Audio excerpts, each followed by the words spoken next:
ନାହିଁ କିଏ ରାଜା ବିକ୍ରମାଦିତ୍ୟ।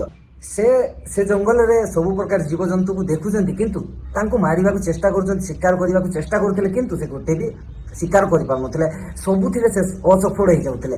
ଏମିତି କରୁ କରୁ କରୁ କରୁ ଚେଷ୍ଟା କରୁ କରୁ ସେ ଥକି ପଡ଼ିଲେ। ତାପରେ ଗୋଟିଏ ଗଛ ମୂଳରେ ବସି ପଡ଼ିଲେ। ସେଇଠୁ ସେ ଦେଖିଲେ ଯେ ଗୋଟେ ଜାଗାରେ ଗୋଟେ ଜ୍ୟୋତିଟି ଜଳୁଛି।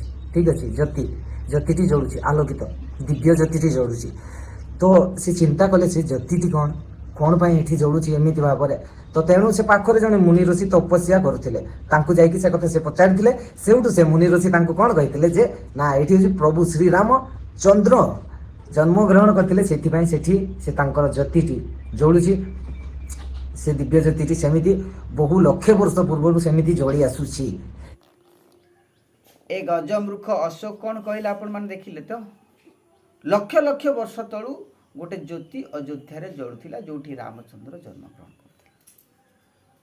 ଏ ମୃଖକୁ ମୁଁ ପଚାରିବା ପାଇଁ ଚାହେଁ କି ରାମଚନ୍ଦ୍ର ଆର୍ଯ୍ୟ ଥିଲେ ନା ଅନାର୍ଯ୍ୟ ଥିଲେ?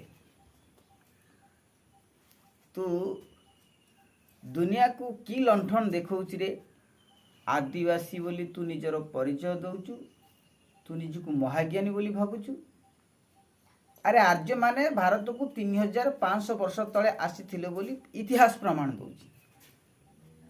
ତ ତୁ କେମିତି କହୁଛୁ ଲକ୍ଷ ଲକ୍ଷ ବର୍ଷ ତଳେ ରାମଚନ୍ଦ୍ର ଜନ୍ମଗ୍ରହଣ କରିଥିଲା ଆଉ ଜ୍ୟୋତି ଜଳୁଥିଲା ବୋଲି? ଆର୍ଯ୍ୟପୁତ୍ର ନୁହଁ କି ରାମଚନ୍ଦ୍ର? ଏ ମୂର୍ଖ, ତୋ ବୋପା କାଳେ ତୁ ପଢ଼ିଥିଲୁ କି ପାଠ? କେଉଁ ଇତିହାସ ପଢ଼ିଛୁ ତୁ?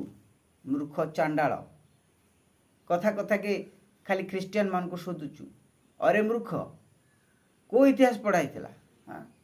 ଆରେ ଜଗନ୍ନାଥ ମିଶ୍ର ଲେଖିଛନ୍ତି ଯେଉଁ ଇତିହାସ, ମୁଁ ସେଇ ଇତିହାସ ତତେ କହୁଛି। 3500 ବର୍ଷ ତଳେ ଆର୍ଯ୍ୟମାନେ ଭାରତକୁ ଆଗମନ କଲେ ଖାଇବରଗିରି ପଦ୍ଧତି। ଆଉ ଅଯୋଧ୍ୟାରେ ଲକ୍ଷ ଲକ୍ଷ ବର୍ଷ ତଳୁ ଦୀପ ଜଳୁଥିଲା, ତାର ଅର୍ଥ ହେଉଛି ଲକ୍ଷ ଲକ୍ଷ ବର୍ଷ ତଳେ ରାମଚନ୍ଦ୍ର ଜନ୍ମଗ୍ରହଣ କରିଥିଲେ। 14 ପୁରୁଷରେ କିଏ ପାଠ ପଢ଼ିଥିଲା? ନା ତୁ ଜ୍ଞାନୀ ଦେଖାଉଛୁ ଦୁନିଆକୁ? ପାତି ମାଙ୍କଡ଼ ଭଳିଆ ଦେଖାଯାଉଛି। ଇଏ ସମସ୍ତଙ୍କୁ ଗାଳି କରୁଛି, ନିଜକୁ ମହାଜ୍ଞାନୀ ପଣ୍ଡିତ ଭାବୁଛି। ଖ୍ରୀଷ୍ଟିଆନ ମାନେ କ'ଣ ତୋର ଗୋଲାମ ଥିଲେ ନା ତୋର ହଳିଆ ଥିଲେ? ତୁ ଯାହା ପାଉଛୁ ତାହା କହିଯାଉଛୁ, ଶଳା ବୋଲି ଶୋଧୁଛୁ। ମୂର୍ଖ ଚାଣ୍ଡାଳ, ଏମାନଙ୍କୁ ଚାଣ୍ଡାଳ କୁହାଯାଏ ଆଜ୍ଞା। ଏ ଚାଣ୍ଡାଳର ଭାଷା ବଚନ ଠିକ୍ ନାହିଁ। ଇଏ ସୋସିଆଲ ମିଡ଼ିଆରେ ଭିଡ଼ିଓ ବନାଉଛି, ଅନ୍ୟମାନଙ୍କୁ ଗାଳି ଗୋଲଜ କରିକି ଇଏ ସୁପରଷ୍ଟାର ହେବାକୁ ଇଚ୍ଛା କରିଛି। ତେଣୁ ମୋର ପ୍ରିୟମାନେ, ଏ ମୂର୍ଖର ଭିଡ଼ିଓ ଜମା ଦେଖନ୍ତୁ ନାହିଁ। ମୁଁ ବିଶେଷ ଅନୁରୋଧ କରେ ଆମର ଖ୍ରୀଷ୍ଟୀୟ ଭାଇ ବନ୍ଧୁମାନଙ୍କୁ, ଏହା ଭିଡ଼ିଓ ଦେଖନ୍ତୁ ନାହିଁ କି ଏହା ଭିଡ଼ିଓରେ କୌଣସି ପ୍ରକାର ମନ୍ତବ୍ୟ ଦିଅନ୍ତୁ ନାହିଁ। ଇଏ ଆପେ ଆପେ ଚୁପ୍ ହେଇଯିବ, ଏହା ବଲ୍ ଫ୍ୟୁଜ୍ ହେଇଯିବ। ଆଉ ଏ ମୂର୍ଖକୁ ମୁଁ କହୁଛି, ଯଦି କିଛି ବୁଝିପାରୁନୁ ତ ଫୁଲେ ଫିଲ୍ମ ଦେଖ, ମହାତ୍ମା ଜ୍ୟୋତିବାଇ ଫୁଲେର ଫିଲ୍ମ ଦେଖ। ମହାତ୍ମା ଜ୍ୟୋତିବାଇ ଫୁଲେଙ୍କର ଫିଲ୍ମ ଯେଉଁ ବାହାରିଛି ତାକୁ ଦେଖରେ ମୂର୍ଖ। ଭାରତରେ ସର୍ବପ୍ରଥମେ କିଏ ଶିକ୍ଷାନୁଷ୍ଠାନ ଖୋଲିଥିଲେ ଦେଖରେ ମୂର୍ଖ, ତାପରେ ତୁ ବୁଝିବୁ। ଆଉ ଯାହାକୁ ପାଉଛୁ ତା ଗାଳି ଦେଉଛୁ।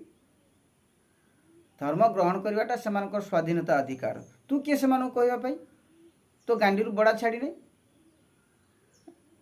ଦେଖିବାକୁ ପାତି ମାଙ୍କଡ଼ ଭଳିଆ ଦେଖାଯାଉଛୁ, ତୁ ସେମାନଙ୍କୁ ଟ୍ରୋଲ୍ କରିବୁ? ତୋର ଏତେ ଅକାତ? ବଦମାସ କୋଠିକାର। ରହୁଛି ଆଜ୍ଞା, ନମସ୍କାର।